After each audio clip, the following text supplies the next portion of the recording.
Basically कोई भी person मच्छर से बहुत डरता है, बिकॉज यू नो दैट कि मच्छर कॉज करते हैं डेंगू या फिर मलेरिया जैसे डिसीज, राइट। तो हम लोग लाखों तरीके अपनाते हैं मच्छर से प्रोटेक्शन पाने के लिए। सो ये मच्छर करते क्या है, या फिर हमारी बॉडी में ऐसे क्या चेंजेस आते हैं जिससे ये होता है। So let's have a look on that.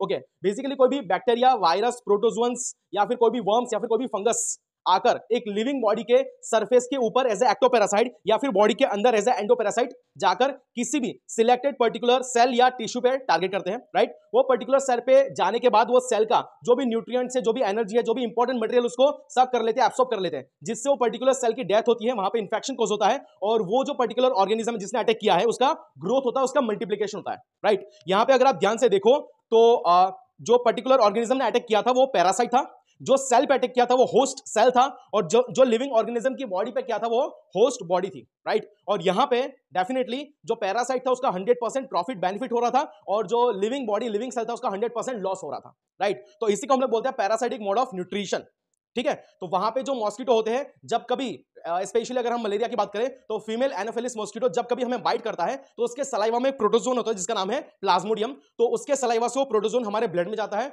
वो सर्कुलेट करते करते घूमते घूमते हमारे वो लीवर तक जाता है, और लीवर पे जाके वो प्लाज्मोडियम, वो प्रोटोजोन वहां पे parasitic mode of nutrition cause करता है, लीवर में इंफेक्शन कॉज करता है, जिससे हमें मलेरिया होता है। I hope you got this thing. Thank you so much.